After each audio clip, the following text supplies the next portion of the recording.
Untuk obat-obatan sendiri, biasanya yang dapat dilakukan pembelian secara bebas di apotik adalah biasanya kandungan oksimetazolin.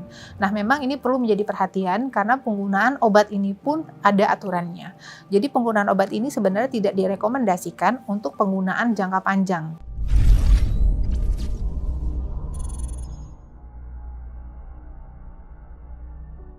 Hidung tersumbat itu sebenarnya paling sering terjadi karena adanya pembengkakan mukosa dari dalam hidung kita.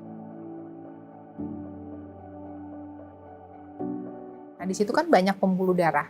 Nah, jadi kalau misalnya ada pencetusnya, misalnya pada orang alergi, ada alergen, jadi zat yang dia alergi terhadap zat tersebut masuk ke dalam rongga hidung, maka respon dari hidung biasanya akan membengkak semua mukosanya. Jadi karena pembengkakan mukosa dari rongga hidung akan menyebabkan keluhan hidung buntu atau sulit untuk bernafas dari hidung. Nah, apabila hidung tersumbat, maka memang secara otomatis refleks dari badan kita tentu mencari cara lain supaya bisa tetap bernafas. Jadi tentu saja bisa melewat dari mulut. Sebenarnya memang secara normal itu adalah yang paling sehat bernafas melalui hidung. Jadi apabila kita memiliki gejala atau keluhan sulit untuk bernafas dari hidung secara terus-terusan sehingga harus bernafas dari mulut, maka sebaiknya dilakukan pemeriksaan ke dokter THT.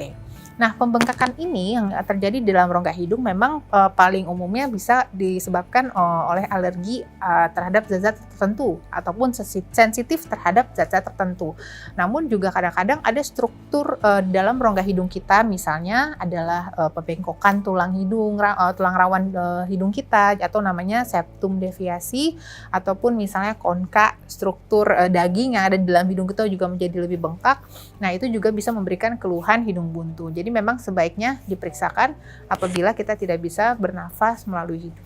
Selain itu juga bisa disebabkan adanya benjolan di dalam rongga hidung. Benjolan ini bersifat adalah sebuah jaringan yang seharusnya tidak ada di dalam rongga hidung kita. Contohnya tumor ataupun misalnya polip hidung.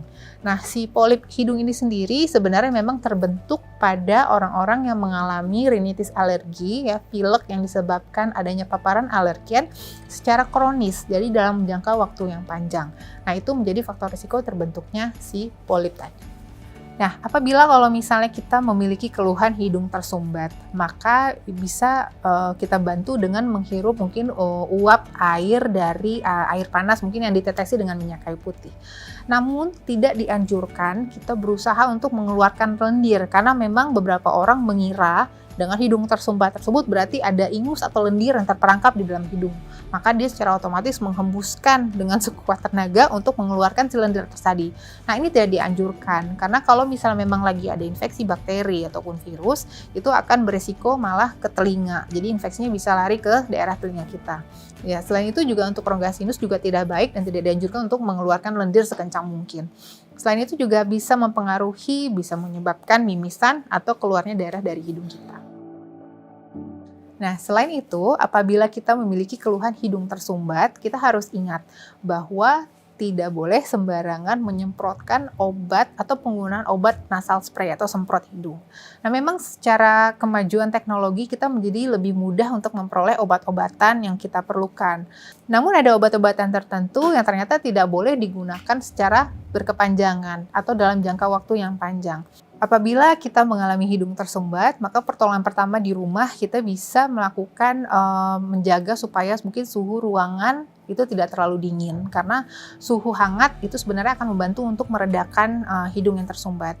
Kemudian apabila hidung tersumbatnya itu ternyata diperparah dengan posisi yang berbaring, maka mungkin pada saat tidur bantal menjadi agak lebih ditinggikan. Untuk obat-obatan sendiri, biasanya yang dapat dilakukan pembelian secara bebas di apotik adalah biasanya kandungan oksimetazolin. Nah, memang ini perlu menjadi perhatian karena penggunaan obat ini pun ada aturannya. Jadi penggunaan obat ini sebenarnya tidak direkomendasikan untuk penggunaan jangka panjang karena hanya akan memberikan efek samping yang tidak baik bagi kesehatan hidung. Di antaranya mungkin ada sensasi terbakar di hidung atau malah hidungnya menjadi terasa lebih tersumbat. Jadi untuk penggunaan obat-obat sebaiknya perlu rekomendasi ataupun saran dari dokter. Cara supaya kita terhindar dari keluhan hidung tersumbat diantaranya adalah kita harus tahu dulu apakah kita ada alergi atau sensitif terhadap zat-zat tertentu. Misalnya terhadap debu, polutan yang lain misalnya adalah bau minyak wangi ataupun asap rokok. Nah, kita harus menghindari zat-zat yang ternyata kita sensitif atau alergi. Sama halnya dengan alergi sebenarnya, memang alergi itu tidak bisa diobati total sama sekali jadi hilang.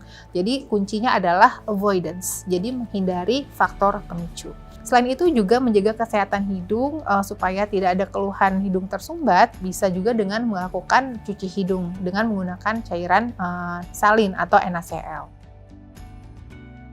Nah, kemudian yang terakhir, apabila memang keluhan hidung tersumbat tersebut menetap ataupun tidak membaik, maka sebaiknya dilakukan pemeriksaan ke dokter THT untuk mengevaluasi apakah kita memiliki kelainan anatomis yang memang menjadi faktor resiko dari keluhan hidung tersumbat tadi, ataupun apakah ada benjolan di dalam rongga hidung kita sendiri yang menyebabkan keluhan tersebut. Demikian penjelasan saya mengenai hidung tersumbat. Saya Dr. Hamidah Hayati Faisal, spesialis THT KL. Sampai ketemu di episode berikutnya.